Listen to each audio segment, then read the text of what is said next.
Between the Miami Heat and the Brooklyn Nets. Players will wear their nicknames on the back of their jerseys. And we're going to enjoy it. We're going to have fun calling them by their real names and their nicknames. The Heat and the Nets from Brooklyn. Next on Sunsports. The wild for Birdman, and he smashed it through.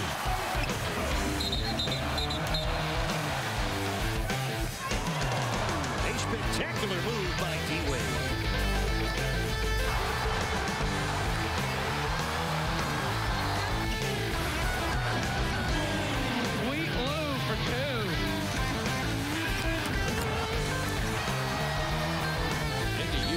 Got it off the glass and in UD.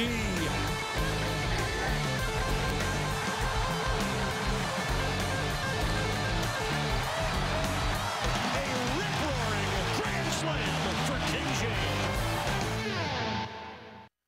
20-2. That's the Heat's record in the second game of back-to-backs over the last 2 seasons. So while last night's loss in Madison Square Garden stings, the Heat can put it behind them just down the street against the Nets in Brooklyn tonight.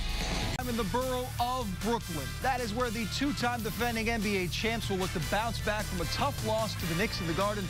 The Miami Heat visit the Barclays Center to face the Brooklyn Nets. Heat basketball coming your way right here on Sunsports.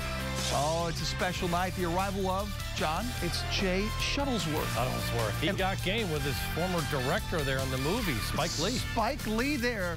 And then King James. You feel a theme here, John, too, right? With the name collection night. We've got it coming. And then D-Wade, more importantly, not just the nickname, but his status we will learn in moments right here as we... On a cold, rainy Friday night in Brooklyn, New York, the Miami Heat looking to regain their road swagger and return to their disruptive and defensive DNA. We welcome you inside the beautiful and sold-out Barclays Center in Brooklyn. Second of 4 games between the Heat and the Nets. We always hope you enjoy every bounce and basket right along with us. And we remind you that Miami Heat basketball on Sunsports, proudly presented by AT&T Uverse. Yeah, this is stop number 2 on a 6-game road trip for the defending world champ.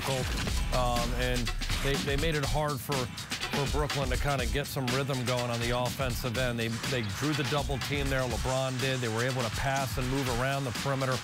Norris Cole stepped up and had a huge game. He wound up scoring 18 points. It was a season high. Had 7 assists. Again, Rio was out, so he had to fill in and play some big minutes. But Paul Pierce made some big shots, too. It was Joe Johnson a lot in the first half. Pierce in that fourth quarter made some plays. It just looked like LeBron was really shouldering the load, Will. I mean, he continued to make plays.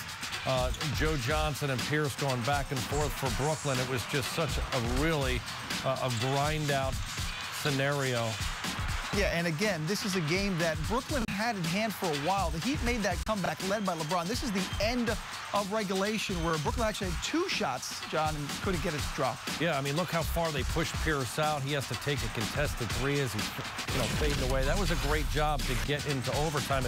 In all the overtime periods, it looked like Miami consistently fell behind, and it's important in the overtime period to strike that first blow where you can get off maybe to a 4-point lead or so, and that was a big foul. LeBron had to sit down, a rare disqualification for him.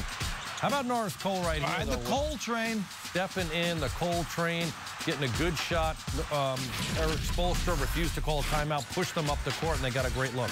Yeah, and then in the second overtime, this is the one we opened the show with, and that, you said to me right there, that might just do it, and eventually pretty much did. Well, again, they got off to a 7-point lead in a limited 5-minute overtime period. But I'll tell you, this guy right here, we didn't talk about him much during the course of the game, but he's done that. Yeah, he really played an amazing game and really put it upon himself. He got aggressive. You see the pick and roll action there. All throughout the game, he knew he had to score the ball. He has an intrinsic feel of when he's got to push the button and go score as opposed to trying to set up his teammates, and he attacked. He had multiple people on him. This play, to me, really fired him up. Teletovic really wrapped his arm around the neck, and that got LeBron ticked off. But he had picked up fouls at that point and was in a bad position in regards to picking up an additional fouls, showing his ability athletically to get on the break and tap that one in. And the fourth quarter, he was outstanding. He wound up scoring, I believe it was 13 points in the fourth quarter to keep the Heat in it and tie the score. Look at this play right here with the hesitation. That was a big-time move. Very difficult to be floating to your left as a right-hand player and have to shoot that kind of floater. But this was the play right here, well, which put him on the bench. He got caught, fumbled the ball, and Livingston was able to slide across and adjust his feet to take the hit in his chest. Good call. You thought it was a good call? I do, and you can tell, you know, by his body language that he knew that it was a charge. And look at the overall performance by LeBron. Very consistent first half, second half.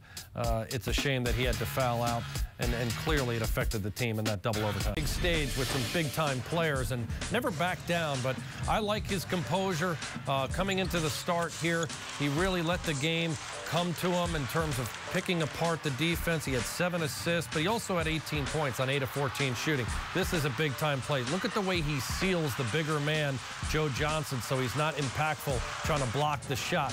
He plays with his head and his heart, Norris Cole, and that's what I love about him. And he also has great confidence in himself. Look at some of these shots he hits at critical junctures of the game. Never hesitates. For a young player filling in a starting spot, he's doing a tremendous job. As we continue here with our team play of the game presented by Cleveland Clinic, Florida, Norris Cole. All aboard the Cole train. Big shot in overtime to tie the game at 93. That moment there, John.